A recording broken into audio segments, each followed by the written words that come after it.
equivalentes, quiere decir que estoy perdiendo algo más de lo normal si me pongo a buscar causas renales de forma estricta, ¿no? Bueno, vamos a continuar. Ay, perdón. Ahora sí. Entonces, yo les decía que había una modificación del valor de sodio que yo estoy midiendo séricamente, si es que también hay variación de la glucosa. Entonces, este aspecto, por favor, quiero que lo tomen muy en cuenta porque siempre es pregunta de examen y siempre se equivocan en la misma pregunta. Este solo paso puede hacer que ustedes se equivoquen en toda la pregunta, ¿ok? Muy bien. Yo debo tener muy en cuenta que el sodio sérico, o sea, el sodio que estoy midiendo, ¿ok? Que el laboratorista me dice, me informa, va a disminuir 1.6 miliequivalentes, ¿ya? Por cada 100 miligramos que aumente la glucosa. ¿Qué quiere decir? Que si yo tengo, ¿ok? Y acá tengo la fórmula incluso, se las estoy presentando para que se la memoricen, la reescriban, etcétera, pero la tengan muy en cuenta. ¿Qué quiere decir? Que si yo, por ejemplo, tengo una glucosa de 300, ¿ok? O vamos a poner algo más fácil, de 200 ya, de 200 miligramos, que es una glucosa anormal, y tengo un sodio en 130, ¿ya? Mi sodio, si yo te pregunto, ¿cuál es el valor del sodio? Y tú me dices 130, yo te voy a decir que es incorrecto. No es 130 el valor del sodio, porque yo sé que por fórmula mi sodio va a bajar 1.6 miliequivalentes por cada 100 miligramos que aumentó la glucosa por sobre un valor de 100, ¿ok? Eso no está ahí apuntado, pero siempre se los menciono para que tengan en cuenta ese rango, ¿ok? Entonces, si yo aplico la fórmula de sodio real, que en este caso es el sodio que me ha dado el laboratorio, mi sodio medido, ¿ok? Sería entonces 130 más y aplico la fórmula, ¿no? 0.016 por la glucosa sérica que me están diciendo que es 200 menos 100, que es un estándar, ¿no? Si yo multiplico esta resta de glucosa sérica 200 menos 100 por 0.016, me sale 1.6, ¿no? Entonces, más el sodio real, ¿cuánto era el sodio real? Yo les dije 130, ¿no? Mi sodio real es 131.6 y eso quiero que lo tomen bien en cuenta, ¿ok? El valor sérico que me dan no es el mismo, no es el calculado si es que yo tengo una glicemia alterada, ¿ok? Apliquen su fórmula, vamos a hacerlo en clase, pero es necesario que si ustedes tienen en el examen o en un paciente que atienden en algún lado, tienen un sodio alterado, tienen que buscar si en ese momento también se le valoró glucosa. Es importante que pidan ambos exámenes, creería yo. Creería yo recomendarles eso, porque podría ser que este paciente tenga un sodio alterado y que mi sodio no sea el estrictamente real, ¿ok? Entonces hay una variación. Creo que si ustedes aplican esta fórmula es más que suficiente, ¿ok? Pero también en práctica les voy a hacer entender que de forma lógica, sin acordarse la fórmula, podrían también calcularlo, ¿ok? No es que en el examen les voy a poner, pues, no sé, paciente con glucosa 374.60, a ver, calcula el sodio, ¿no? O sea, no es maldad lo que quiero hacer con ustedes. Simplemente quiero que entiendan que por cada 100 miligramos de glucosa aumentada, que aumenta, digamos, sobre el valor de 100, ¿ok? Por cada 100 gramos que aumenta la glucosa, el sodio baja 1.6 mil equivalentes. Entonces, ¿qué quiere decir? Que cuando yo aplique la fórmula voy a buscar el valor real del sodio, ¿ya? ¿Hasta ahí se entendió? Sí, doctora, ¿podría darnos otro casito u otro ejemplo, por favor? Sí, claro. Miren, por ejemplo, pueden aplicar, a ver, una glucosa de, yo les digo, ¿no? Paciente de 70 años que que viene por trastorno del sensorio, que de pronto le hago una serie de exámenes y le encuentro una glucosa en 400, ¿ya? Y le encuentro un sodio en 120, ¿ok? Y entonces tú dices, ay, 120, ¿no? La gente se aloca y dice, ay, por Dios, hay que ponerle un montón de ampollas de hipersodio. No. Vamos a ver si realmente ese valor es el real. Primero, eso es lo que uno debe automáticamente pensar. La doctora me está poniendo un problema clínico, en un caso clínico, que el paciente me está dando glucosa y me está dando sodio, quiere decir que debo corregir mi glucosa, mi sodio con respecto a la glucosa. Eso tiene que quedar bien grabado. Y aplico la fórmula, entonces. El sodio real en este caso es 120, ¿ok? Más, abro corchetes, 0.016 por la resta, que en este caso sale 300, porque mi glucosa sérica o medida es 400, menos 100, 300. Si yo lo multiplico ese 300 por 0.016, voy a tener 4.8. Si yo tenía un sodio de 120 y le sumo 4.8, mi sodio real es 124.8, ¿ok? No es 120, es 124.8, ¿ok? Y entonces, si ustedes, por ejemplo, quisieran aplicarlo sin fórmula porque se olvidan, se ponen nerviosos, no lo sé, y si yo sé que mi sodio disminuye 1.6 miliequivalentes por cada 100 miligramos que aumenta mi glucosa sobre 100, o sea, mi glucosa base es 100. Hasta ahí yo digo todo normal. Si yo tengo una glucosa de 100 más, o sea, 200, 100 más 300, 100 más 400, entonces quiere decir que por cada 100 miligramos que está aumentando la glucosa, mi sodio medido ha bajado 1.6, pero mi sodio real tengo que corregirlo.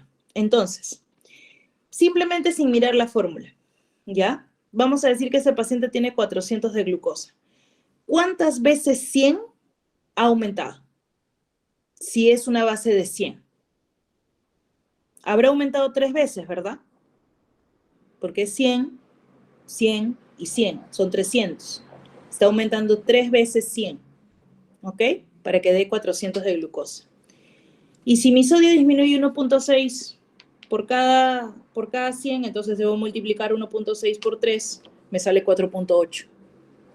Y eso es lo que yo le sumo al valor de sodio que me dio el laboratorio, que era 120. Me sale 124.8. Entonces, finalmente, con o sin fórmula, ustedes podrían hacer esta conversión o este cálculo en el examen y no equivocarse. Porque si yo les pongo un caso clínico y les digo, a ver, calcúlame cuánto de sodio le tengo que reponer a este paciente con la fórmula que vamos a repasar ahorita. Y ustedes calculan todo en base a 120, están equivocados en toda la fórmula, en toda la pregunta. Porque lo que ustedes tienen que hacer es decirme, ok, voy a reponerle en base a 124.8, no en base a 120, ¿ok? Eso quiero que quede claro porque siempre se equivocan en ese aspecto. Y siempre les repito lo mismo, es casi un estándar. Así que rompan el estándar, es bastante sencillo, ¿ya? Muy bien, acá les presento algunos algoritmos más. En internet hay un montón, el que más les guste, con gráficos, con colores, la forma que ustedes tengan de aprender es muy individual, es muy válida, pero la cosa es que al final lo aprendan, lo interioricen y lo usen, ¿ya? Vamos a tener la clasificación de hiponatremia, como les mencionaba, de acuerdo a tonicidad, de acuerdo a volemia, pero también tenemos una clasificación para efectos de tratamiento. Una hiponatremia puede ser aguda cuando es menor a 48 horas de evolución o puede ser crónica cuando es más de 48 horas de evolución. ¿Y qué pasa si yo tengo un paciente que de pronto llega a emergencia y lo encuentro con 120 de natremia? De pronto el familiar, si le preguntas, no va a saber cuál era su último valor de sodio, no va a entenderlo. Muchas veces hay pacientes que llegan con trastornos neurológicos, que son síntomas bastante comunes a estos trastornos electrolíticos, principalmente sodio, y que de pronto ni siquiera saben cuánto tiempo lleva el paciente con ese síntoma o esa signología. Entonces, cuando yo no sé realmente y no puedo precisar el tiempo que este paciente puede tener este valor de sodio, lo asumo como crónico, ¿ok? Si no, si por ejemplo el familiar me dice, no, ¿sabe qué? Está convulsionando y esto ha pasado hace 20 minutos y de pronto en todo el examen físico, el estudio que yo le hago, encuentro 115 de sodio, tendría yo que pensar que esa es la causa de la convulsión. Y lo tengo que corregir porque estamos hablando de hace media hora o de hace una hora. Es agudo, es menor de 48 horas. Y además se trata de un signo severo que puede llegar a comprometer su vida. Entonces yo obviamente la decisión más óptima en ese tipo de casos es corregir el sodio. Sin embargo, si yo veo un paciente que de pronto tiene un trastorno, está somnoliento, de pronto tiene una alteración de la marcha, no sé, 10 días, y le encuentro un sodio de 120 y no encuentro nada más alterado, podría decir, ok, pero esto es a causa de un trastorno crónico, entonces no es tan necesario de corregir de forma impetuosa, aguda, rápida, ¿ok? Porque le puedo generar un daño más permanente. Y obviamente también tenemos una clasificación de acuerdo a severidad, leve, moderada, severa, que va en torno también al valor del sodio, ¿no? Sin embargo, esto también varía de acuerdo a la literatura, ¿no? A veces dicen de 135 a 130 es leve, de 130 a 125 es moderada y menor de 125 es severa, ¿no? Y bueno, clínicamente y de acuerdo a volemia. Sin embargo, lo más importante de esto es que la hiponatremia aguda sintomática siempre es una emergencia. ¿Ok? La aguda, llámese la menor de 48 horas, y la que hace síntomas es una emergencia. Entonces, cuando tenemos una hiponatremia aguda sintomática, debemos corregirla. ¿Cuál es la forma de corregirla, digamos, más óptima, más simple? Colocándole una infusión endovenosa de solución salina hipertónica. Cuando yo hablo de soluciones salinas, ¿ok? Tenemos a la cabeza el suero fisiológico. Suero fisiológico porque en su contenido tiene elementos como sodio y cloro muy cercanos al valor fisiológico del ser humano. ¿Cuánto tiene un contenido de cloruro de sodio? Al 0.9 por mil, o perdón, al 0.9%, al 9 por mil, el llamado suero fisiológico tiene 154 mil equivalentes de sodio, por ejemplo. Eso también es importante que ustedes sepan para efecto de esta clase, ¿no? Que yo no les estoy dando el cuadro porque eso también es ser parte de, o sea, tener una formación autodidacta, es averiguar, ¿ok? ¿Por qué? Porque eso yo también me encargué de averiguarlo en su momento cuando intenté aprender la corrección de estos electrolitos. No es tan simple como decir, ya pone una ampolla de hipersodio. A ver, y yo te pregunto, ¿cuánto de contenido en 1000 equivalentes tiene una ampolla de hipersodio normal, común y corriente? ¿Cuánto contenido de sodio tiene? ¿Cuántos mililitros de agua tiene? Eso, por ejemplo, es tener curiosidad por el tratamiento que le estás dando al paciente. Y eso hay que leerlo en los propios frascos, hay que saberlo, hay que mirar. Y entonces yo les digo que cuando hablo de solución salina hipertónica estoy hablando de una solución que evidentemente tiene más concentración de solutos que la fisiológica. Y en este caso una solución salina hipertónica es una solución al 3%, que tiene en su contenido aproximadamente 513 mil equivalentes de sodio. ¿Ok? Yo administro en un caso de hiponatremia aguda sintomática 150 mililitros de solución hipertónica al 3% de forma inmediata y que difunda o que se coloque, se administre en unos aproximadamente 20 minutos. ¿Ok? Ahora, ¿cómo sé yo que el paciente mejora con ese tratamiento? Evidentemente, la forma más efectiva de verificarlo es que el síntoma cese, que el síntoma mejore. Quiere decir el trastorno del sensorio severo, la convulsión, de pronto la agitación psicomotriz, ¿ok? Que son síntomas bastante evidentes, ¿no? De cuando un paciente de pronto tiene este tipo de trastorno de forma aguda y hace sintomatología neurológica. Y llámese sintomatología severa aquello que podría comprometer tu vida, estado de coma o convulsiones principalmente, ¿ok? También aquellos que simulan accidentes cerebrovasculares. Hay pacientes que pueden tener clínica muy evidente de accidente cerebrovascular, digamos, hemiplejías, parálisis faciales, etcétera, y que tú le haces este estudio de pronto tomográfico, de pronto le haces los electrolitos y determinas que podría estar asociado al valor de sodio alterado. Entonces tengan mucho cuidado con estos pacientes que llegan con esta sintomatología y no se olviden jamás de tomarle sodio y glucosa, porque recuerden que el otro gran simulador de sintomatología neurológica es la hipoglicemia. ¿Ok? Es algo que siempre les repito. Bueno, entonces, una vez que nosotros corregimos la hiponatremia aguda sintomática con nuestro bolo endovenoso que va a pasar en 20 minutos de solución hipertónica, yo veo si el síntoma cesa o no, o si mejora, ¿no?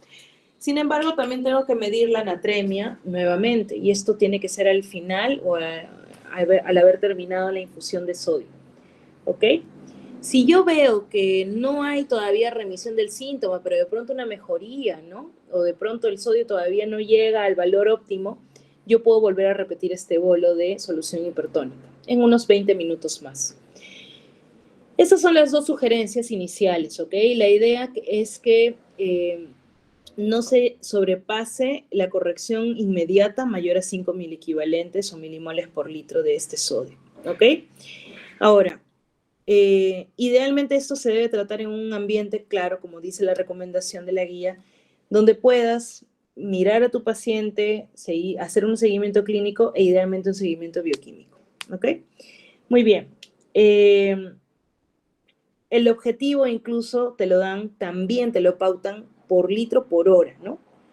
Podríamos también dejar una solución de mantenimiento, digamos. Después de haberle dado los bolos iniciales, podríamos dejar una solución de mantenimiento, entendiendo que esto nos brinda tiempo para determinar la causa y no permitir que nuevamente el sodio se vuelva a caer de una forma que genere sintomatología que arriesgue la vida del paciente. Y entonces podemos dar una infusión con el objetivo de subir la natremia a 1 milimol por litro por hora adicionales, ¿ok? Pero hay que tener en cuenta un límite, ¿ok? El límite en 24 horas es máximo de 10 milimoles por litro. Entonces, no deberíamos nosotros excedernos de ese valor. Y yo les diría que cuando apliquen la fórmula, tampoco lo apliquen tan cercano al valor máximo, ¿ok? Porque podrían pasarse de ese valor. Siempre hay el riesgo. Ya les voy a explicar por qué. Entonces, esto solamente les da tiempo para determinar la causa base de este problema. Pero siempre hay que dar una dosis de mantenimiento en pacientes que han sufrido un cuadro de severa sintomatología por hiponatremia, porque podría volver a padecerlo si es que yo no he encontrado la causa básica. Muy bien. La fórmula por excelencia para corregir ambos trastornos electrolíticos, tanto hiponatremia como hipernatremia, es la famosa Adroguema Díaz. Y espero que sea famosa porque es algo que nos ayuda muchísimo en la práctica. Y entonces, Adroguema Díaz es una fórmula que hay que saber leer nada más para poder reemplazar valores, que es lo más sencillo del mundo. ¿De qué se trata la fórmula de Adroguema Díaz? Adroguema Díaz estima con esta fórmula cuál va a ser el efecto que resulte de yo administrar 1 litro de solución a una persona. O sea, un cloruro de sodio, una solución hipertónica, una dextrosa con un electrolito.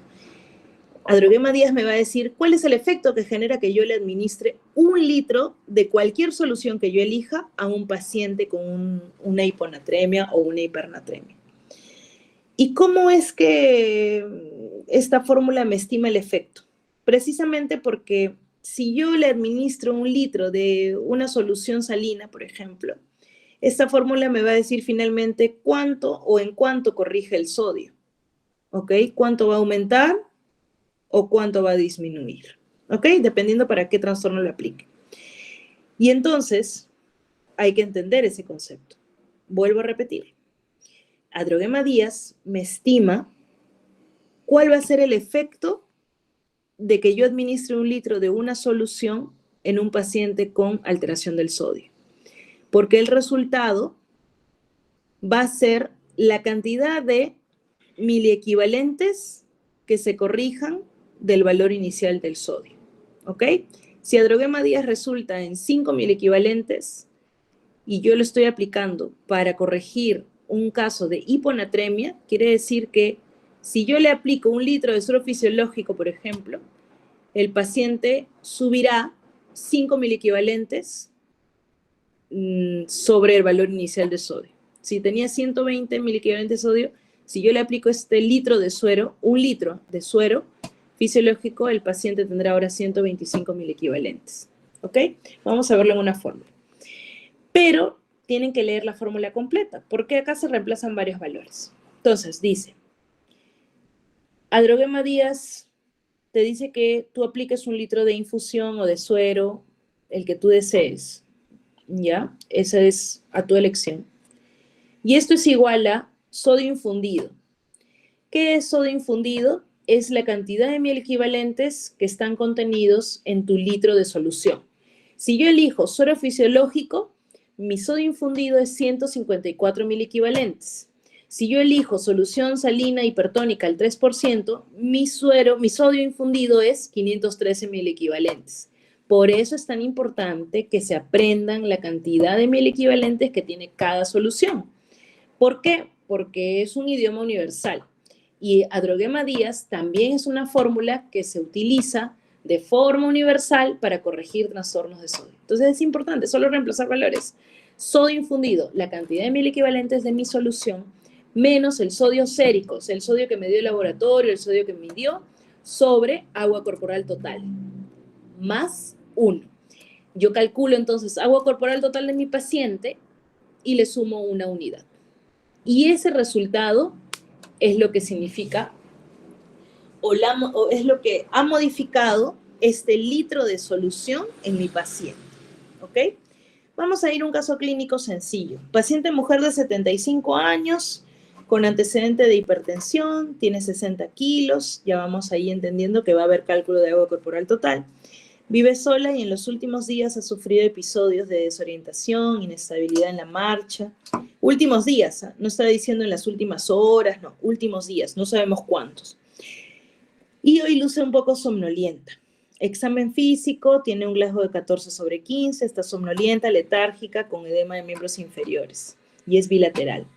Al laboratorio me llama la atención que tiene un hemoglucotés de 120, o sea, es una glicemia de 120, un sodio de 115, un potasio de 3.7 y un perfil tiroideo normal. Le he hecho una tomografía de todas maneras, es normal, no hay lesiones hemorrágicas, ¿ok? Pero me llama la atención, pues, que tenga sintomatología neurológica sin tener ninguna variación en otros exámenes que puedan justificarlo. Pero de pronto sodio en 115 tampoco es normal, ¿no? Entonces esa sería la causa más razonable de mi trastorno neurológico, que no es evidentemente agudo, que ya tiene algunos días, ¿ok? Que se ha ido acentuando. Entonces, hay que tomar en cuenta algo muy claro. Yo aplico el algoritmo con tiempo y calculo y aplico mi Adroguema Díaz, etcétera, cuando no se trata de un caso agudo, ¿ok? Cuando no es una emergencia. Porque si fuese una emergencia, hago lo que les explicaba hace unas diapositivas atrás. Tengo que aplicar un bolo de solución hipertónica, ¿ok? Pero en este caso, como no se trata de una emergencia, porque estamos hablando, suponiendo, porque no sé el tiempo, que es un cuadro crónico, ¿ok? Tiene varios días, dice, con la sintomatología que ha ido progresando. Yo puedo aplicar mis fórmulas y mis algoritmos sin ninguna prisa. Entonces calculo mi osmolaridad plasmática, miren, es una hiponatremia, porque es 115, con tonicidad hipotónica de 236 miliosmoles, evidente, ya es grosera la tonicidad disminuida. La volemia del paciente, eso hay que valorarlo con la historia, hay que valorarlo con la signología, el examen físico, etcétera, ¿no? Y entonces de pronto aquí hay algunos datos que me faltarían para ampliar, ¿no? Cómo están las mucosas, cómo está la piel. Pueden haber algunos distractores también. Yo digo que tiene edema de miembros inferiores. Ustedes me podrían decir, uy, de pronto está hipervolémica.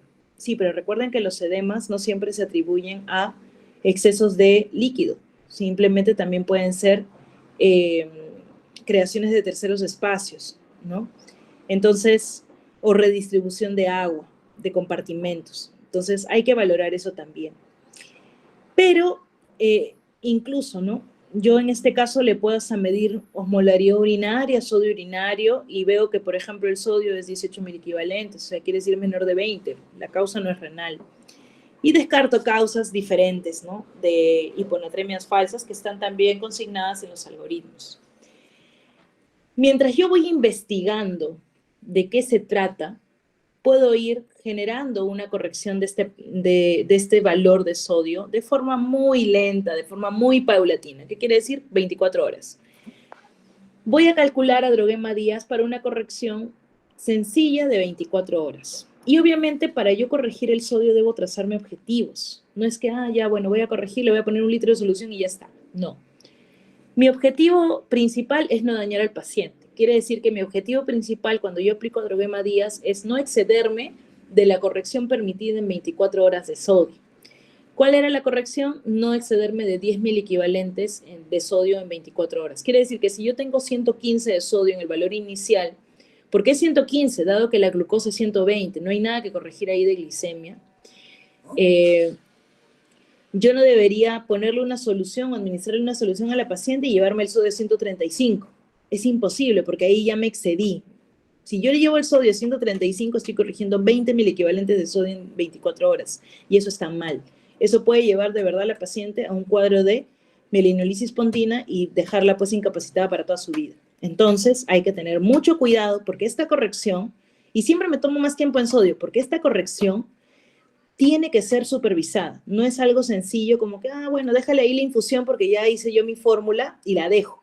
Pasa mucho que hay otros factores que influencian sobre el valor de sodio. Y entonces hay que tener cuidado, ¿ok? Aplico mi fórmula de Adroguema Díaz y determino qué solución voy a usar de sodio para corregir este valor medianamente en 24 horas. Pero ustedes me dirán, doctora, ¿pero medianamente qué significa? En medicina hay que tratar de trazarnos objetivos. Yo para efectos de esta clase o para efectos prácticos siempre les pido que empiecen corrigiendo sodio 5.000 equivalentes, ¿ok? Como una medida de seguridad para ustedes y para el paciente. Entonces, yo voy a aplicar mi fórmula tratando de que esto se corrija nada más en 5.000 equivalentes. Para mí sería suficiente que la paciente pase de 115 a 120.000 equivalentes en 24 horas. Y de pronto luego volveré a reformular y seguiré calculando con Adroguema Díaz qué tanto más requiere de la solución que yo aplique, ¿ok? Entonces, vamos a poner 2 ejemplos de corrección en esta misma paciente. Vamos a pensar que yo aplicando Adroguema Díaz quiero usar un suero fisiológico, o sea, un cloruro de sodio al 9%, y otro caso de corrección donde yo quiera aplicar una solución hipertónica al 3%, ¿ok? Y vamos a ver cuál es la diferencia del tratamiento que estoy brindando. Ustedes mismos se van a dar cuenta y es más fácil ya, cuando ustedes se dan cuenta de este detalle, elegir la solución para determinados casos. Entonces, empecemos viendo que yo quiero corregir el sodio de esta paciente en 24 horas y recuerden que mi objetivo de corrección es 5.000 equivalentes. O sea, quiero llevar mi sodio a 120, ¿ok? Tenemos, si yo aplico con Adroguema Díaz con un suero fisiológico al 9%, ¿ya? Voy a tener que esto es igual a 154 equivalentes porque es el sodio infundido. Si yo he elegido suero fisiológico, sé que suero fisiológico tiene 154 equivalentes. Por lo tanto, mi valor en la fórmula de sodio infundido es 154. Menos sodio sérico es 115. ¿Ok? 115. Hasta ahí creo que vamos bien. Sobre agua corporal total. Yo dije que esta paciente era mujer de 60 años, ¿no? Por lo tanto, tengo que multiplicar 60 por 0,5, ¿verdad? Que era el porcentaje de agua que tiene una paciente mujer, solo mujer. Si yo quiero ser más estricta con el tema de las edades, lo haría, pero ahorita quiero que sea simple. Solo por ser mujer y tener 60 kilos, su agua corporal total es 30. 60 por 0,5 es 30, más 1, ¿ok? Esa es la fórmula. Ya reemplacé todos los valores de mi fórmula y los resuelvo. 154 menos 115 sobre 30 más 1 me da un valor de 125, ¿ok? ¿Qué quiere decir esto? Y aquí viene lo interesante, porque este valor que yo he obtenido aquí, lo tengo que interpretar. Quiere decir que si yo le aplico, le administro 1 litro de cloruro de sodio a la paciente, ¿ok? Voy a corregir 1.25 equivalentes de sodio. O sea que si ella tenía 115 y yo le administro 1 litro de suero fisiológico, va a subir de 115 a 116.25. ¿Ok?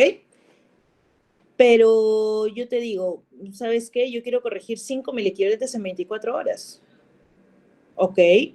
Entonces no me va a ser suficiente con 1 litro, porque yo sé que 1 litro solo le sube 1.16 equivalentes. Perdón, 1.25 equivalentes.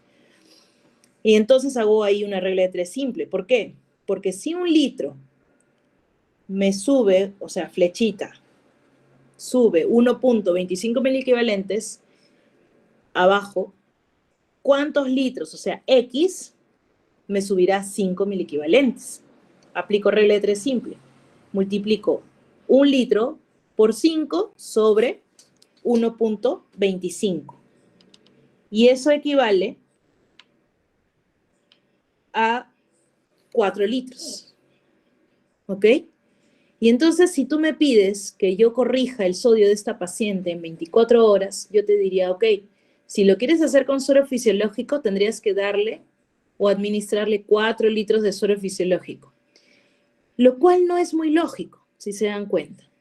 Porque ¿cómo yo le voy a administrar a una paciente anciana que tiene edema de miembros inferiores 4 litros de cloruro de sodio solamente para llevar mi sodio de 115 a 120? Ilógico, ¿no? Un poco ilógico, pero lógico a la vez porque estoy aplicando una fórmula y es lo que me da la fórmula. Pero clínicamente no es práctico. Para la paciente no lo es porque lo que voy a generar es más perjuicio que beneficio. ¿Ok? Y entonces yo te daría una alternativa y te digo, mira, no te preocupes, ¿quieres corregir 5 miliequivalentes en 24 horas? Tenemos una solución al 3%, una solución hipertónica que también le puedes administrar y que probablemente te va a ayudar a corregirlo o a cumplir tu objetivo sin necesidad de darle tanto volumen, porque obviamente tienes más soluto en esa solución, en ese litro de solución. Y entonces yo te planteo que en vez de usar suero fisiológico, uses solución salina al 3%. Y entonces si yo uso una solución salina al 3%, reemplazo. Sodio infundido es 513 miliequivalentes, menos 115, que es el sodio que medí, sobre agua corporal total, que ya la sé, que es 30, más 1. Esto me da una totalidad de 12.8 miliequivalentes por litro. ¿Qué quiere decir? Que si yo le doy un litro de esta solución hipertónica a la paciente en 24 horas, técnicamente me va a subir 12.8 miliequivalentes mi sodio, o sea, 115 más 12.8, que sale una totalidad de 127.8. Hasta ahí se iría mi sodio, hasta ese valor, si yo le doy un litro de solución hipertónica al 3. Pero también tengo que ponerme a pensar que ese no es mi objetivo. Yo no quiero subir a la paciente más de 10 miliequivalentes en 24 horas porque es un riesgo para ella, es un daño, le puedo generar un daño. Y mucho menos me quiero exceder de 10 miliequivalentes en 24 horas. Quiero solamente 5. Y entonces nuevamente aplico mi regla de 3 simple. Si 1000 cc o 1 litro es 12.8 miliequivalentes, X es 5. Multiplico 1000 por 5 sobre 12.8. Y eso me da un total de 390 mililitros de la solución. ¿Qué quiere decir? Que yo no debo utilizar un litro de solución hipertónica al 3%. Me bastaría con usar 390 mililitros y administrárselos a la paciente en 24 horas para yo intentar llegar a una corrección de este sodio en 5 miliequivalentes. Creo que esto, si por ahí no me han seguido la hilación, es importante que lo vuelvan a atender en clase práctica. Esto lo vamos a hacer en clase práctica, ¿ok? Pero es importante que sí entiendan la fórmula, cómo y qué valores la reemplazan. Evidentemente, en este caso, la opción más importante o más válida para esta paciente es aplicar o administrarle solución salina hipertónica al 3%. Porque no le estoy administrando mucho volumen, estoy logrando mi objetivo de corrección de 5 miliequivalentes en 24 horas y definitivamente voy a observar probablemente una mejoría de síntomas y si no, al menos no un deterioro de los mismos, ¿ok? O no un deterioro del valor de sodio en relación a los síntomas tampoco. Esto lo vamos a repasar en clase y obviamente esta fórmula, seguramente esta diapositiva también ya la deben hasta tener impresa, pero no hay problema. En clase lo vamos a volver a repasar. Hay también una diapositiva que me interesa ampliar en clase definitivamente y que seguro muchos de ustedes también conocen, que es la formulación de una solución hipertónica. No es que la vendan en la farmacia, no es que vayas y digas, a ver, dame una solución al 3%, no existe. Pero sí existe la forma de generarla, de crearla. Y esto en base a cloruro de sodio y a ampollas de cloruro de sodio al 20% o las famosas hipertónicas. Y entonces, esta fórmula, por ejemplo, es una de las tantas que existen, es la fórmula que más me acomoda para mi práctica, para crear soluciones nuevas hipertónicas, no solamente al 3%, sino al 5%, al 7.5% que nosotros usamos en cuidados críticos cuando se trata de tratamiento de hipertensión intracraniana. Entonces, simplemente generamos una constante, ¿no? Suero fisiológico, cloruro de sodio al 20%, que son las dos soluciones que vamos a mezclar. Queremos una solución nueva que esté en el medio, que es al 3%, y vamos a restar, ¿no? 0.3 menos 0.9 en esta hilera de aquí, y esto me da una resultante de 2.1. Luego resto 20 menos 3 me da un resultante de 17. Esto me va a generar una constante. 17 más 2.1 es 19.1. Y generalmente la constante es la misma en cualquier creación de solución hipertónica, por si acaso. Siempre es 19.1. En este caso, para yo saber cuánto de cloruro de sodio voy a usar y cuánto cloruro de sodio el 20% usaré, simplemente divido 17, que es la constante, digamos, que esté en el mismo lado o equivalente al cloruro de sodio, sobre la constante 19.1 por 1000. Esto me da un resultado de 890 mililitros de suero fisiológico, que es lo que voy a usar. Y esto lo debo mezclar con la constante que se genera al lado de cloruro de sodio al 20%, que es 2.1, sobre la constante general o la constante total, que es 19.1 por 1000. Y esto me da un total de 110 mililitros de cloruro de sodio al 20%. ¿Ok? ¿Qué quiere decir en cristiano? Que si yo quiero generar un litro de solución hipertónica al 3%, debo mezclar 890 mililitros de suero fisiológico más 110 mililitros de cloruro de sodio al 20%. ¿Cuánto es 110 mililitros de cloruro al 20%? Son 5.5 ampollas, porque cada ampolla tiene 20 mililitros. Y entonces yo debo usar 5.5 ampollas en 890 mililitros de cloruro de sodio al 9%. ¿Cómo lo compruebo? ¿Cómo sé que realmente es una solución hipertónica al 3? Muy sencillo, ¿ok? Yo sé por la cantidad de 1000 equivalentes, y esto obviamente también lo vamos a hacer en práctica, si sé que, por ejemplo, un litro de solución salina tiene 154 mil equivalentes, yo quiero saber ahora cuánto tiene 890 mililitros de solución salina. Entonces, una regla de 3 simple también, ¿no? Vamos a calcularlo, los invito también a calcular conmigo. 890 por 154, es el cruce, sobre 1000, que da 137.06 aproximadamente. Y ¿cómo sé cuántos equivalentes de sodio, 1000 equivalentes de sodio tiene 110 mililitros de cloruro de sodio al 20%? Sencillo, porque sé que cada ampolla de cloruro de sodio al 20% tiene 68 mil equivalentes. Eso también es algo que solo lo lees en el empaque. Y entonces, si yo multiplico 68 mil equivalentes por 5.5 ampollas, me da 374 mil equivalentes. Si yo sumo 374 más 137.06, me sale 511.06 mil equivalentes de mi nuevo litro de solución. ¿Y a qué se asimila?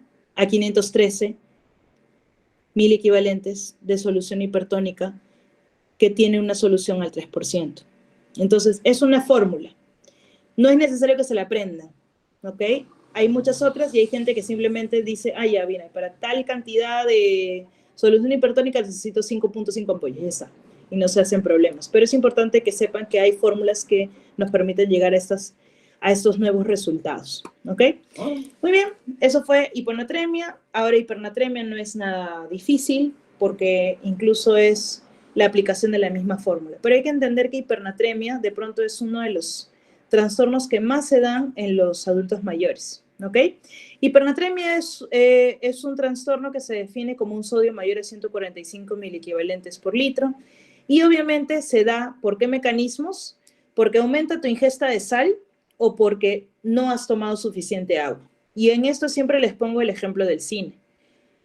Uno come canchita y ¿qué te da? Te da sed, ¿ok? Porque es una gran carga de sal. Y entonces los combos que se han creado no se han creado por gusto. El combo te viene con una solución glucosada, una gaseosa, una chicha, y difícilmente te viene con agua, porque normalmente el cerebro, nuestro hipotálamo, nos va a decir, si comes mucha sal, necesitas disminuirlo con una solución que genere realmente una disminución del valor del soluto predominante, y en este caso que es la sal. Entonces, si ustedes toman agua de mar, por ejemplo, también, ¿no? Después van a estar con una sed bárbara, una sed de agua, ¿ok? Obviamente en el cine no te venden agua porque no es comercial, ¿no? No es como que muy lógico que te vendan pues agua mineral, ¿no? Pero también hay esa opción.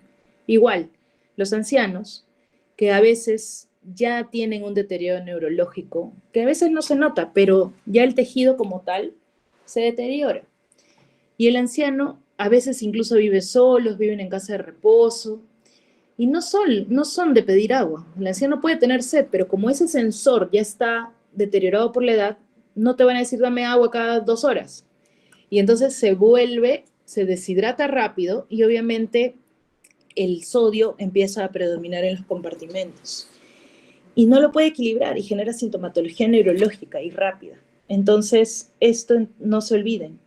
O es porque alguien ingiere mucha sal o porque simplemente no has tomado mucha agua, ¿ok? Hay un déficit en la ingesta de agua. Esos son los mecanismos, son muy sencillos. Por lo tanto, yo debo para esto estimar volemia y tener una buena historia clínica. Y es por eso que se clasifica de esta forma hipernatremia, de acuerdo al volumen, al estado volémico del paciente, para yo clasificarla como hipovolémico, hipervolémico o euvolémico, ¿ok? Y esto muy en relación, como ya les mencionaba en algún momento, a las funciones vitales, al examen físico del paciente y a la historia clínica. Si yo vengo y les digo, ¿saben qué? Me metí al mar, he tragado como 2 litros de agua y ahorita tengo pues síntomas neurológicos, me tomas un sodio y está en 160, estoy exagerando, claro que sí, para que sea notorio el ejemplo. Obviamente pues no vas a pensar en otra cosa que no sea una ingesta inadecuada de sal, ¿verdad? Entonces, hay casos como es el que les acabo de describir que son bastante notorios para encontrar la causa, o al menos pensarla de forma inmediata, y poder generar una respuesta, un tratamiento. Pero hay obviamente otras causas que pueden observar en el algoritmo que hay que buscarlas, y también pueden tener origen en función renal, funciones extrarrenales, o también incluso problemas propiamente del sistema nervioso central en el caso de hipernatremias euvolémicas. Aquí la idea es entender cómo se corrige, ¿ok? Y para eso obviamente siempre tengo que buscar la causa, calcular el déficit de agua en estos casos, o sea, porque siempre hay que calcular cuánto de agua le falta entonces, porque esa sería la siguiente pregunta. Yo identifico una hipernatremia y lo que yo debería pensar es que o es que ha comido mucha sal o no ha tomado mucha agua. Entonces lo que debo hacer es reponerle agua, ¿ok? ¿Cuánto de agua le falta? Debo administrarlo y de qué forma, ¿no? Y obviamente entender también si se trata de una hipernatremia aguda o crónica, mismo tiempo pautado para la hiponatremia. ¿Por qué? Porque esto me generará al final la velocidad de corrección con la que voy a hacerlo. Tampoco hay que hacerlo de forma muy rápida si es que no es una emergencia, ¿ok? En el caso de hipernatremia tenemos también una fórmula que podemos aplicar para calcular el déficit total de agua.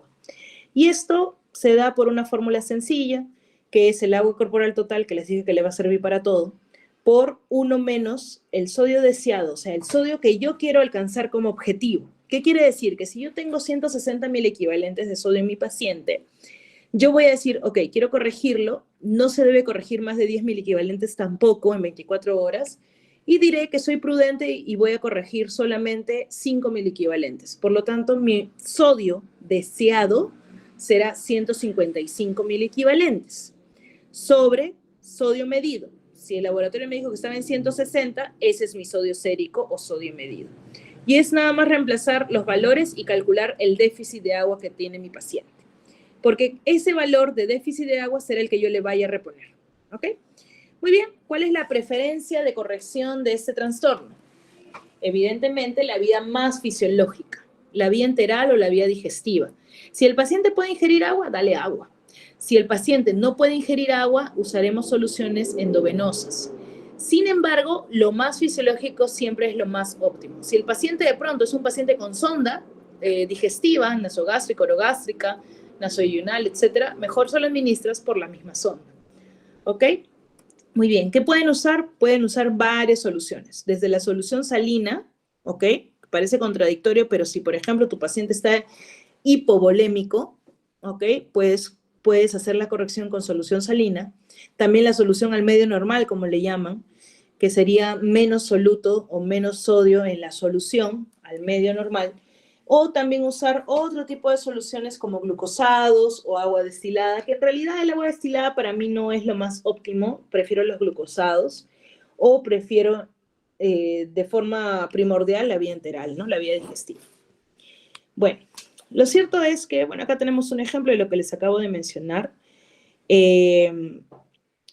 Tengo aquí, por ejemplo, un paciente varón de 70 años que tiene además 70 kilos y que tiene un antecedente ya de demencia hace 5 meses. Vive en casa con su hijo, hace 24 horas, ¿qué quiere decir? Que es agudo, presenta inestabilidad para la marcha, mayor cuadro confusional y es llevado a emergencia. En emergencia le encuentran un sodio de 160. Entonces, ¿qué quiere decir? Que probablemente esta sintomatología, siendo el resto normal, se debe a este sodio que rápidamente ha ido progresando y que de pronto es simplemente porque el paciente no tomó agua, ¿ok? Y siguió comiendo como comían de forma normal. La fórmula de déficit de agua, entonces, es agua corporal total por, para que lo vean acá, por 1 menos el sodio deseado sobre el sodio sérico, ¿ok? Ahora vamos a calcular el agua corporal total. Era 70 por 0.6 porque es varón. Ahí hay un valor equivocado, por si acaso. Ese valor es 42. 70 por 0.6 es 42. Por 1 menos el sodio deseado. O sea, yo quiero alcanzar en este paciente para no pasarme del valor permitido. Quiero solamente corregir 5.000 equivalentes. Voy a poner 155 de sodio sobre el sodio medido. ¿Ok? Eso vamos a calcularlo aquí. 155 sobre 160. Y acá ponemos 1 menos. Primero dividan 155 sobre 160, eso sale 0.96. 1 menos 0.96 sale 0.032. Y ese valor lo multiplican por 42, ¿ya? Que es el agua corporal total de este paciente. Eso sale un resultado de 1.3 litros que simplemente se interpretan como que le falta 1.3 litros de agua a este paciente. 1.3 litros de agua es bastante llevadero. Yo puedo darle a una persona en un tiempo de observación, le puedo dar 1.3 litros de agua, ¿no? Que se tome, que le compren una agüita, si es que puede tolerar la vía oral o tiene una sonda, le coloco por la sonda 1,3 litros de agua. Obviamente fraccionado, ¿no? No es que le voy a dar de frente todo el 1,5 litros de agua, no. Se lo fracciono, ¿no? Si el paciente está hospitalizado, le doy, no sé, 200 mililitros de agua cada 6, cada 4 horas para poder llegar a mi objetivo en 24 horas, ¿ok? Esa es una de las formas de yo calcular cuánto de agua le voy a dar al paciente a quien le quiero corregir hipernatremia. Pero la otra forma es aplicar Adroguema Díaz. Y Adroguema Díaz es sencillo también, porque les voy a aplicar 1 litro un litro de una solución X, de la que yo elija, y voy a poner el sodio infundido menos el sodio sérico sobre agua corporal total más 1. Y entonces aquí lo que tengo que entender es lo siguiente. ¿Cuánto es mi sodio infundido de la solución que yo elija? Si es agua sola, agua libre, agua cielo, o lo que ustedes deseen, por vía enteral, mi sodio infundido es 0, porque esta agua no tiene sodio. Entonces es 0 menos el sodio sérico, que en este caso era 160, sobre agua corporal total, que es 42 más 1. ¿Ok? Entonces, nuevamente, si yo elijo agua como la solución que voy a aplicar o voy a administrar al paciente y aplico Adroguema Díaz, mi sodio infundido es 0. Si yo elijo una solución fisiológica, mi sodio infundido es 154. Si yo elijo una solución, digamos, una dextrosa, y esta dextrosa yo le he colocado una ampolla de hipersodio o de cloruro de sodio al 20%, mi sodio infundido es el valor en miliequivalentes de este sodio, o sea, de esta ampolla de cloruro de sodio al 20%, que les dije previamente era 68 miliequivalentes. Si yo esa dextrosa o esa agua destilada le puse 2 ampollas de hipersodio, será no solamente 68, estoy usando 68 por 2, será 136 de sodio infundido. Entonces, el sodio infundido está en relación al sodio que contiene la solución que yo voy a utilizar, menos el sodio sérico sobre agua corporal total más 1.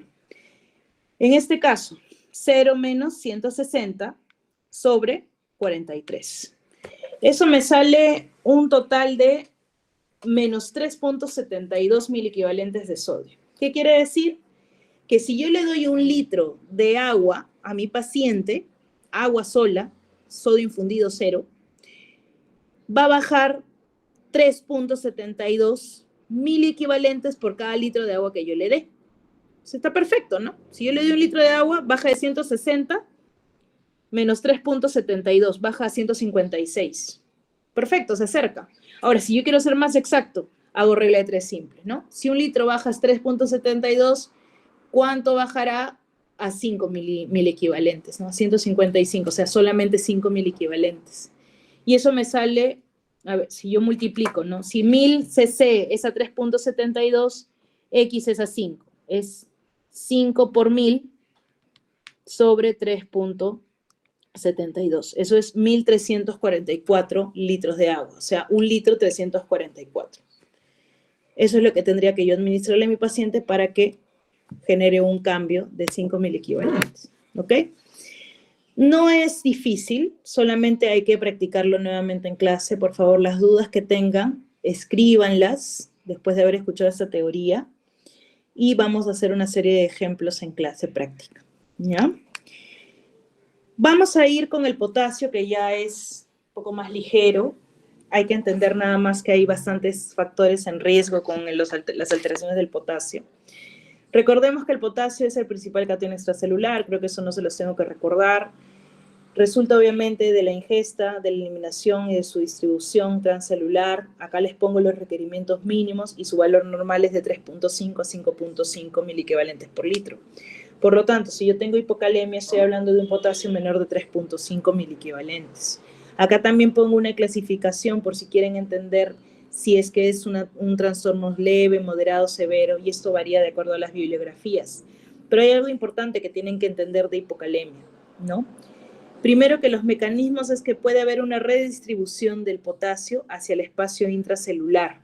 O sea, a veces son hipocalemias, que obviamente yo mido lo extracelular, pero el potasio se puede haber metido a la célula, ¿ok? Y entonces no es tan imperativo corregirlo de forma rápida, de forma agresiva, porque, ojo, si no hay sintomatología, si no hay cambios en el EKG, tratemos de corregir lo más prudente posible en el paciente. No somos valores de laboratorio, somos pacientes, somos seres humanos y nos regimos muchas veces por la clínica. Eso predomina siempre en nuestras decisiones, ¿ok?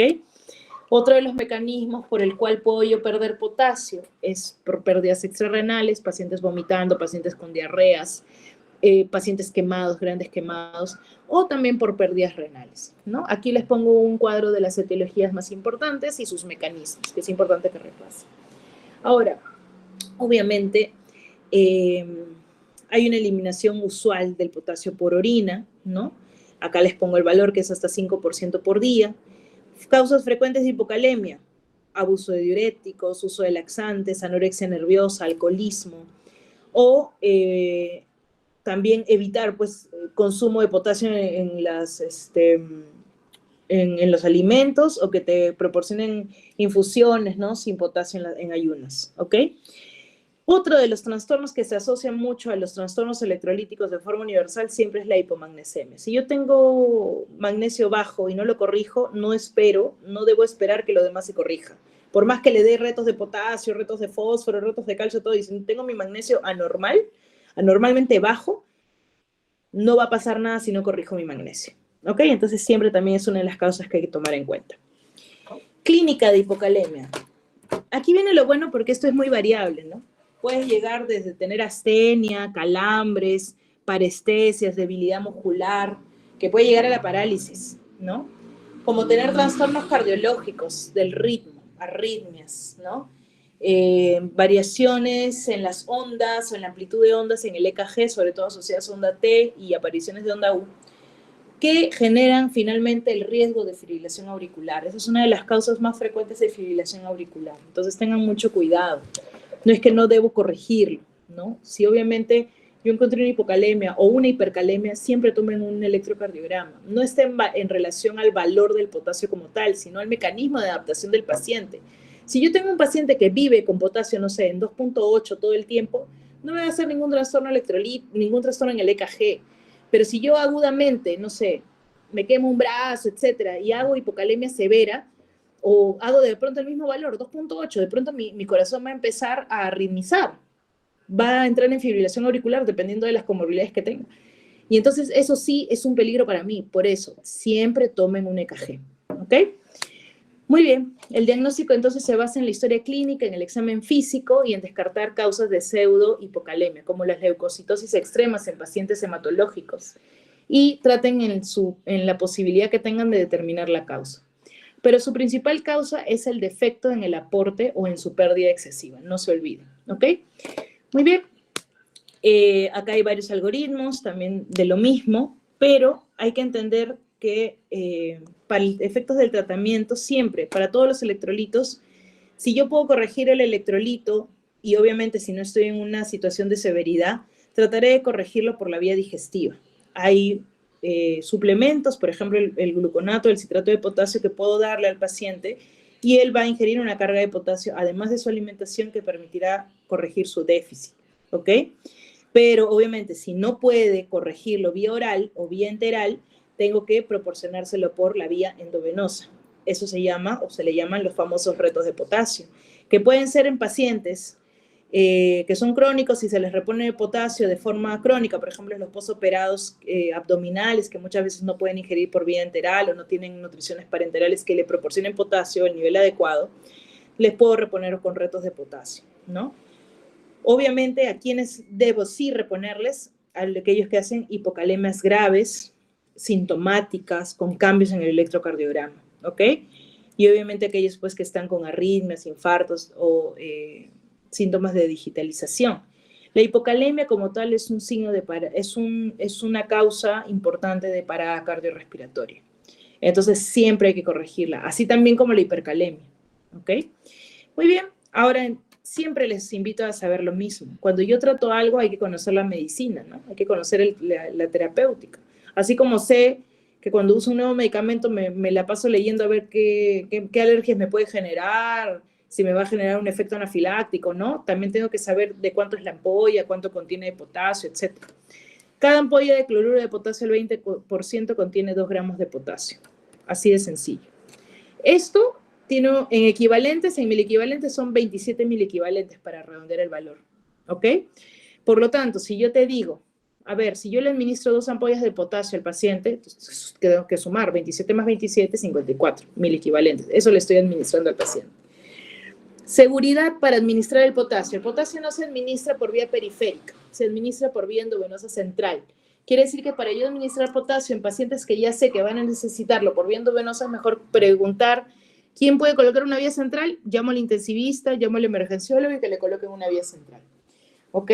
Porque es lo más seguro, porque hacen flebitis. Si ustedes exceden de la corrección con cloruro de potasio por vía periférica, que son venas muy delgadas, de muy bajo calibre, van a generar flebitis y van a anular esa vía periférica. Entonces, hay que evitarlo. Y obviamente tampoco se les ocurra diluir este potasio en soluciones glucosadas, porque precisamente hay una interacción con las soluciones glucosadas que finalmente van a estimular la liberación de insulina, y la insulina como tal es el gran desplazador de potasio al interior de la célula. Y entonces me causa, de alguna manera, un falso valor del potasio que yo estoy midiendo.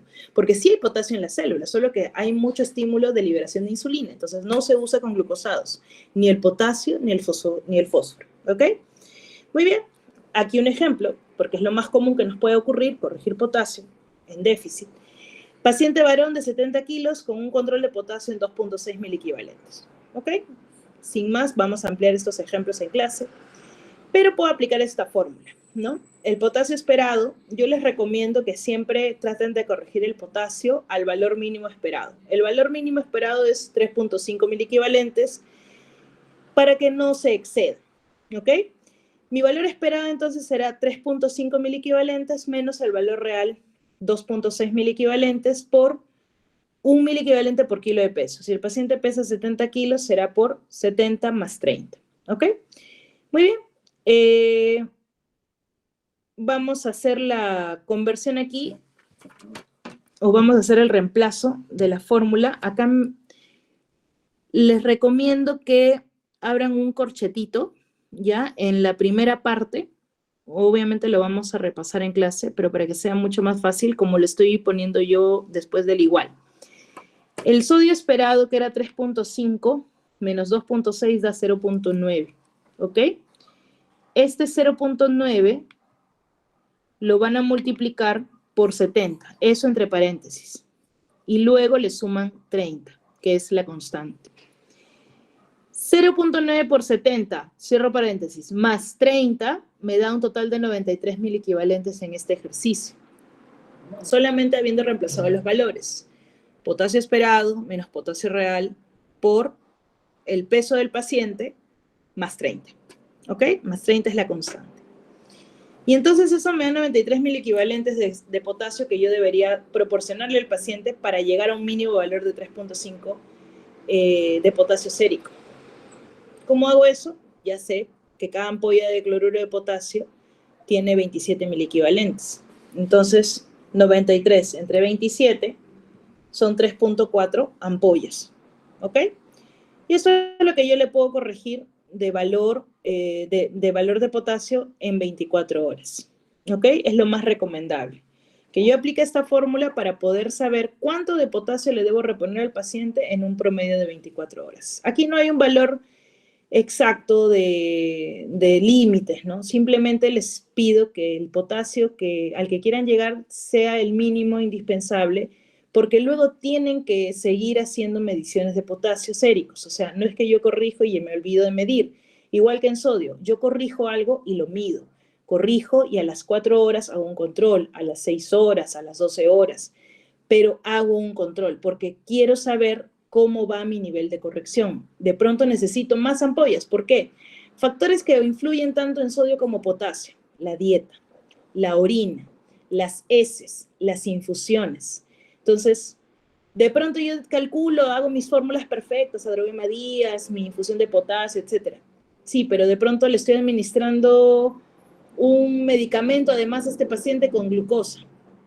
Le estoy administrando un medicamento con sodio, le estoy poniendo una hidratación además con potasio. Entonces todo eso, o el paciente orinó 1000 cc en 6 horas, o hizo diarrea de 1000 cc. Entonces, por ahí hay pérdidas también. Por ahí hay pérdidas de potasio, hay pérdidas de sodio, o en las infusiones que yo administro, o los medicamentos que yo administro, puede estarle proporcionando sodio, potasio, etcétera, al paciente. Entonces, por eso es tan importante que yo, habiendo hecho estos cálculos para los dos trastornos, yo debo hacer una medición cada 4 a 6 horas si es un paciente crítico o si es un valor críticamente evaluado al inicio, hasta que terminen las 24 horas, porque esto puede variar. De pronto, a las 12 horas, yo ya corregí mi límite.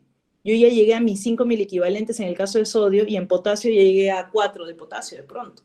Entonces, ya mis infusiones o mi tratamiento tiene que volverse a calcular. ¿Ok? No se olviden, el monitoreo de estos electrolitos es fundamental. Muy bien, acá hay otras fórmulas, pueden también aprenderlas, es básicamente lo mismo, pero para que yo calcule el potasio en miliequivalentes que necesito para llegar al mínimo de potasio medido o potasio sérico que necesita el paciente. ¿Ok? Aquí también les pongo el mismo ejemplo, lo vamos a repasar luego. Hipercalemia. La hipercalemia se define como un potasio mayor a 5.5 miliequivalentes por litro. Tenemos varias causas, un sobreaporte, o sea, un exceso de aporte de potasio, o que haya una disminución o una afectación del túbulo renal, y obviamente esto genere, pues, una disminución en la excreción del potasio.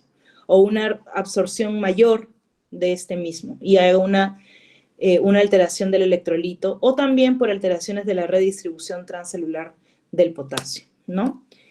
Cosas importantes que hay que recordar, las causas de hiperpotasemia o de hipercalemia. Recuerden que hay causas de pseudohipercalemia como la leucocitosis, muestras hemolizadas o la aplicación de torniquetes también que generan muerte celular muscular y obviamente muchas otras que están asociadas también principalmente al riñón. Lo cierto es que esto, así como el potasio que disminuye, cuando el potasio aumenta, hay que clasificarlo de acuerdo a severidad, sí, pero tiene que estar relacionado con un electrocardiograma. ¿Por qué? Porque el electrocardiograma puede tener ya cambios electrocardiográficos sin ser de pronto un valor tan severamente alterado y ya necesitar tratamiento como tal. Hay casos hay pacientes que pueden llegar con trastornos de conducción cardíaca, trastornos neuromusculares, como les digo, el electrocardiograma es obligatorio, y hay cambios en el electrocardiograma también relacionados con onda T, con onda P, QRS anchos, pero también pueden tener los pacientes sintomatología muscular, como parestesias, debilidades musculares o parálisis flácida. Entonces, todo esto nos tiene que hacer sospechar de hipercalemia, ¿ok? ¿Qué es lo importante? Estos cuadros. Estos dos cuadros son sumamente importantes, ¿ok? ¿Por qué? Porque nos ayudan a entender cuál es el mecanismo que nos va a corregir la hipercalemia al aplicar un medicamento. ¿Y cuál es el medicamento a aplicar? Por ejemplo, ¿no? Normalmente si yo tengo hipercalemia, debo antagonizar primero el efecto que hará este potasio en exceso a mi célula cardíaca. Entonces, proteger la célula cardíaca es el primordial objetivo de tratar hipercalemia. Para eso aplico gluconato de calcio al 10%. Esta ampolla viene de 10 mililitros. Puedo aplicarla 1 a 3 ampollas endovenosos, pasar cada ampolla en 2 a 5 minutos, ¿no? Y obviamente tienen aquí el tiempo de duración, el tiempo en el que va a hacer efecto y luego cuánto tiempo va a durar este efecto, ¿no? Es muy importante que lean estos cuadros.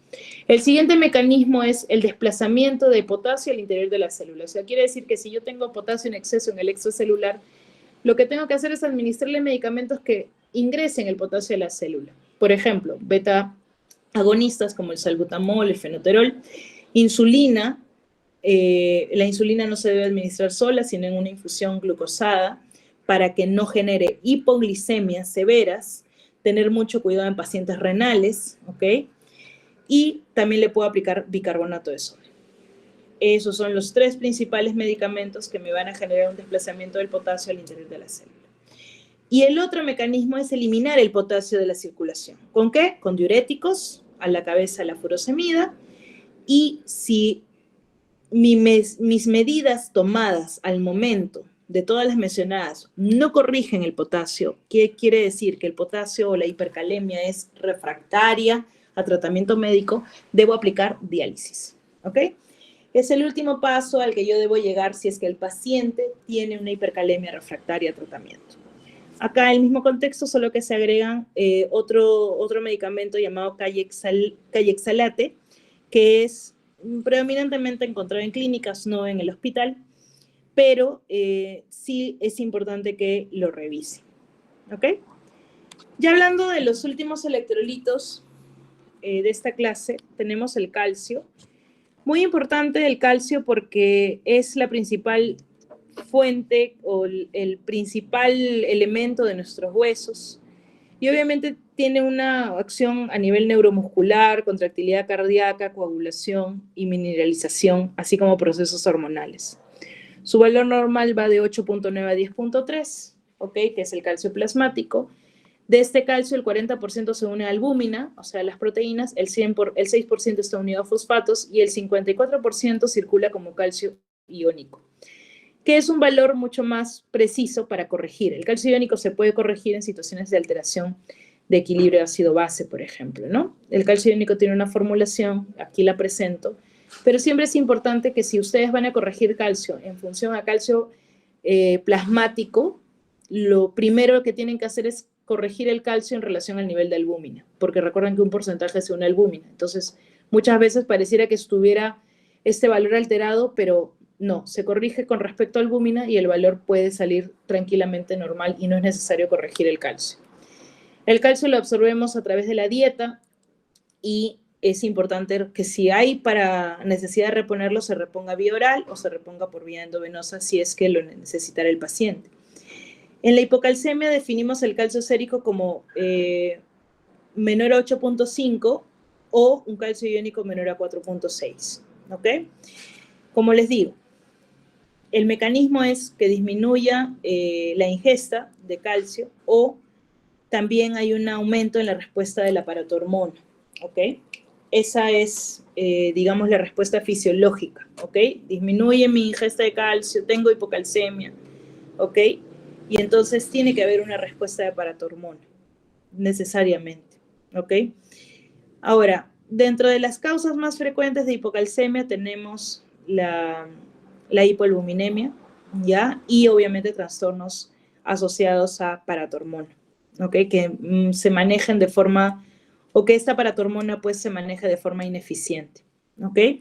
La clínica es muy variopinta, desde pacientes asintomáticos a pacientes que pueden hacer hasta psicosis, trastornos cardiológicos asociados a disfunción del segmento ST, de QT, y también podrían hacer convulsiones, espasmos laringios, ¿no?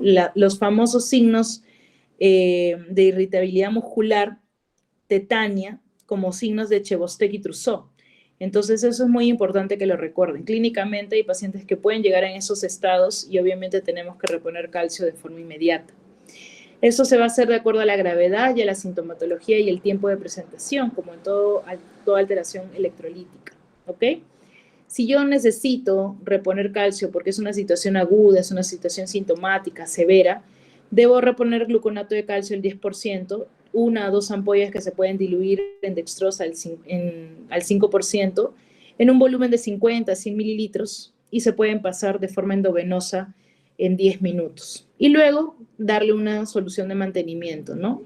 También ampollas de gluconato diluidas en dextrosa o en suero fisiológico y pautar su corrección más o menos entre 1 a 2 miligramos por kilo de peso por hora, ¿ok? El monitoreo de calcio, igual que los otros electrolitos, idealmente es entre 4 a 6 horas y obviamente el objetivo es que cesen los síntomas, ¿ok? Eventualmente cuando haga el control del electrolito debería llegar también al valor mínimo normal para ir disminuyendo mi velocidad de corrección. Muy bien, en el tratamiento es importantísimo corregir la causa, o sea, encontrarla y corregirla, o tratarla, seguirla, y corregir el calcio hasta la concentración mínima de normalidad. ¿Ok? ¿Por qué? Porque el exceso también me va a generar calciuria, nefrolitiasis a la larga. ¿Ok? Hay elementos que se pueden corregir vía oral, eso es importante. En el caso de hipercalcemia, tenemos que obviamente sus causas son el exceso de resorción ósea, la absorción intestinal aumentada o disminución de la excreción renal. Lo más frecuente es que haya un trastorno del aparato hormona, ¿no? El hiperparatiroidismo primario. Bueno, aquí tenemos un calcio sérico que se define como mayor a 10.5 o calcio iónico mayor de 5.6. La clínica también es muy variada, va desde pacientes asintomáticos, pacientes con depresión o pacientes que hacen trastornos cardíacos, ¿no? Así que, bueno, vamos a tratar de brindarle el tratamiento más fisiológico posible, pero esto de acuerdo también a la gravedad y a la sintomatología. Lo importante es corregir la enfermedad de base, se pueden reducir los aportes por vía oral, por vía parenteral, si le estoy aportando al paciente calcio, y aumentar la eliminación renal. Esto con soluciones que hidraten al paciente, soluciones fisiológicas, o puedo usar diuréticos de asa también. Y disminuir obviamente la salida de calcio del hueso, usando bifosfonatos, ¿ok? O también disminuir la absorción intestinal con los corticoides. Y si no puedo corregirlo con todos esos tratamientos, también recurriré a la diálisis para tratar hipercalcemia. Muy bien. Es muy similar este cuadro al que habíamos visto en potasio, ¿ya? Es bastante de las medidas que les he mencionado. y hay otras que se mencionan como parte de la disminución de resorción ósea o parte también de la disminución de la absorción intestinal, como los que les menciono aquí. Dentro de los más comunes, zoledronato es uno de ellos, y en el caso de disminución de absorción intestinal, los corticoides. En el caso de magnesio, que es un catión intracelular importante que se involucra en procesos metabólicos, formación de ADN y síntesis de proteínas, es importante entender su absorción intestinal y que su eliminación es renal. Entonces, las alteraciones se van a dar a estos niveles, por un exceso o una falla en la excreción renal o por un exceso o falla de absorción intestinal. ¿Ok? En estos casos tenemos cuadros como hipomagnesemia, definido como un magnesio menor de 1.7, se da por una disminución de la ingesta, de la absorción en alcohólicos, síndromes malabsortivos, sobre todo pacientes quirúrgicos, posoperados, o por su aumento de pérdidas urinarias. Uso de diuréticos es importante tomar en cuenta. Si tengo hipomagnesemia, le elimino el diurético, lo suspendo, ¿ok? O enfermedades ya más complejas como, por ejemplo, pancreatitis, síndrome de hueso hambriento y transfusiones sanguíneas. Entonces, se corrige cuando el paciente es sintomático severo o cuando también tengo asociación de otro tipo de trastornos electrolíticos. Ya saben ustedes que si yo no corrijo el valor de magnesio, ninguno de los otros electrolitos se va a compensar. La terapia se hace con ampollas de sulfato de magnesio. Es una ampolla de 10 mililitros, vienen 2 gramos de magnesio en la ampolla, y esto se puede administrar cada 3 a 4 horas hasta que el magnesio sea también un valor mínimo indispensable para no excedernos de corregir 10 gramos en 6 horas, por si acaso. Ese es el valor límite, ¿ok? Es muy importante que lleguen al valor mínimo indispensable de este electrolito. En el caso de, acá les pongo, ¿no?, el mismo valor. En los casos graves pueden aumentar la corrección de 2 a 4 gramos en 10 a 15 minutos, ¿ya? Recuerden que 2 a 4 gramos es solamente 1 a 2 ampollas, porque cada ampolla viene de 2 gramos. En el caso de hipermagnesemia, es un magnesio mayor de 2.7. El paciente puede ser asintomático o puede ser sintomático. En el caso de los asintomáticos, obviamente hay que eliminar la causa. Se da mucho en gestantes en los que están con preeclampsias severas, eclampsias y que le están administrando sulfato de magnesio en infusión. Y obviamente hay que suspender el sulfato de magnesio en caso de que el paciente tenga hipermagnesemia. La hidratas y le das diuréticos para excretar mayor cantidad de magnesio. Sin embargo, en pacientes que están con hipermagnesemia y son sintomáticas, aparte de estas medidas anteriores, le puedo agregar gluconato de calcio endovenoso cada 6 horas, obviamente dar diurético de pronto con mayor frecuencia o llegar a la hemodiálisis.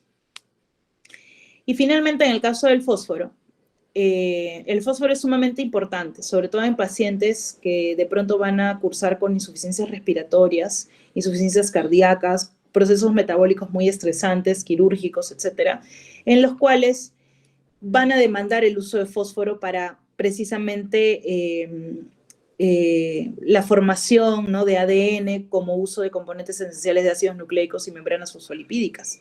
Entonces, es siempre necesario tener el fósforo en valores normales, que va desde 3 a 4.5 miligramos por decilitro. Obviamente, para yo absorber bien mi fósforo a través de la ingesta de dieta, debo también absorberlo con vitamina D, o sea, es un complemento. En los casos de hipofosfatemia, ¿no?, suele ocurrir mucho en casos de pacientes con sepsis, en alcohólicos, o sea, los procesos infecciosos e inflamatorios, precisamente, o para hacerlo más amplio, los inflamatorios tienen como intercurrencia la hipofosfatemia, ¿no? Esto se asocia obviamente a mayor mortalidad porque ya les decía que se involucran en procesos de formación de ADN. Entonces, si no lo tenemos, el paciente va disminuyendo su capacidad de uso celular, ¿ok? Causas de hipofosfatemia: disminución de la absorción intestinal o el aumento de su pérdida, ¿no?, principalmente, así como su paso del extra al intracelular. Los pacientes pueden hacer síntomas de hipofosfatemia como delirio, rigidez muscular, pueden tener mialgias, rhabdomiolisis, insuficiencias respiratorias, raquitismo, osteomalacia. Entonces es bastante amplia la cantidad de síntomas, ¿no? Y pueden haber cuadros en los cuales tengo yo también pseudohipofosfatemias. Entonces tengo que ver si, por ejemplo, uso manitol, si hay pacientes con diagnóstico de mieloma múltiple, bilirrubinemias, leucemias, que también pueden cursar con cuadros de hipofosfatemia pero no son realmente cuadros reales de hipofosfatemia, sino dados por una redistribución de este fósforo a otro espacio intracelular. ¿Okay? El tratamiento es inicialmente con vía oral, normalmente les damos suplementos con lácteos, ¿no? Y si es por vía endovenosa, siempre tiene que ser por vía central, venosa central, nunca se da por vía periférica porque da flebitis con más frecuencia que el potasio.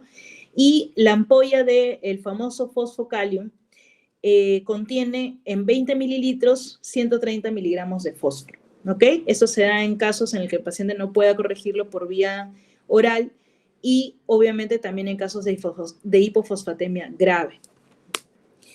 Ahora, en el caso de hiperfosfatemia, por ejemplo, obviamente las causas serían por una disminución de la excreción del fósforo, por un aumento de su aporte, y en estos casos también el uso de laxantes y enemas generan este cuadro. Se define como un fósforo sérico mayor a 5 miligramos por decilitro, y la clínica puede ir desde asintomáticos hasta síntomas también asociados a hipocalcemia. ¿Ok? Tratamiento. Para una hiperfosfatemia, si es agudo, hay que hidratar al paciente de forma enérgica y te puedes apoyar con acetazolamida. ¿Ok? Obviamente esto va a hacer que la diuresis sea mucho más intensa y puedas corregir el trastorno. Sin embargo, también hay formas más crónicas, por ejemplo, los renales son hiperfosfatémicos crónicos, hay que restringir fósforo en dieta, hay que darles quelantes de fosfatos, como Sevelamer, que es bastante común, y si no, el paciente en sus diálisis tratarán de remover el fósforo necesario. ¿Ok? Muy bien, es una clase larga y yo les agradezco de todo corazón el haber estado presentes, atentos, porque definitivamente es una clase que amerita bastante paciencia y atención. No sé si tienen alguna pregunta. Sí, doctora. Quería saber si terminando la clase podría brindarnos su PPT de esta y la clase de paciente politraumatizado. Sí, pequeña, me olvidé de darles el otro. A ver, Álvaro está... Sí, sí, se las voy a dar. Pero Gracias, hazme acordar doctora. hoy día porque... Sí, hazme acordar. Perdón. Dime, Álvaro. Buenas noches, doctora. Sí, tenía una consulta, doctora. Era acerca del manejo de la hiperpotasemia. Como tal, nosotros deberíamos aplicar el tratamiento una vez veamos las alteraciones del EKG o inclusive deberíamos anticiparnos a ello. Yo creo Lo que decía sí. por, Dime, ¿sí? dime. No, sí, lo decía por sobre todo el gluconato de calcio, ¿no? Porque creo que había leído que el gluconato de calcio como tal estaba recomendado solo si se veía la alteración en el EKG, si no, como tal, solamente se manejaba el potasio. Lo que pasa es que el gluconato de calcio, como tal, recuerden que el mecanismo es proteger la célula cardíaca de los efectos de hipercalemia. Pero para empezar, tú te tendrías que preguntar por qué tienes hipercalemia, ¿no? ¿Por qué? Porque esto, a medida que lo descubras, vas a determinar en el tiempo cuánto más va a tener hipercalemia el paciente. Entonces, mientras sucede eso, tú tienes que proteger la célula cardíaca. O sea, la hipercalemia como tal ya podría dañar a la célula cardíaca. Entonces, normalmente nuestra primera medida con o sin EKG es siempre aplicar gluconato de calcio. ¿Ok? Yo te diría que sí lo apliques. Porque el tiempo que te va a tomar determinar la causa, no sabes si va a seguir aumentando el potasio, porque va a ser lo más probable que siga aumentando y que el solo valor como tal ya tiene posibilidades de dañar célula cardíaca, ¿no? Entonces, sí sería importante que desde ya cuando encuentren un potasio elevado, apliquen gluconato de calcio. Pero ojo, a veces hay valores de potasio que están alterados por el laboratorio. Y esto, ¿cómo te das cuenta, no? Obviamente es un paciente que de pronto no tiene absolutamente nada, o sea, que los días anteriores su potasio era súper normal, que no les ha aplicado ninguna solución con potasio, que la dieta es con potasio normal, que no tiene disfunción renal y te sale, no sé, un potasio en 7, ¿no? Por ahí un potasio en 7, y encima le tomas un EKG y no pasa nada, mejor vuélvele a tomar un valor de potasio en laboratorio, porque de pronto ha sido un error de laboratorio. ¿Me dejo entender? Entonces, todo esto lo tienes que asociar generalmente, de forma predominante, diría yo, con la clínica y con el contexto del paciente. Pero si sabes que, por ejemplo, estás tratando un paciente crítico, un paciente politraumatizado, un paciente infectado, un paciente renal, un paciente con ya varias potenciales de daño y que podrían generarte una hipercalemia, perdón, una hipocalemia como tal, yo te diría que ya empieces a proteger la célula cardíaca, ¿no? Gracias, doctora.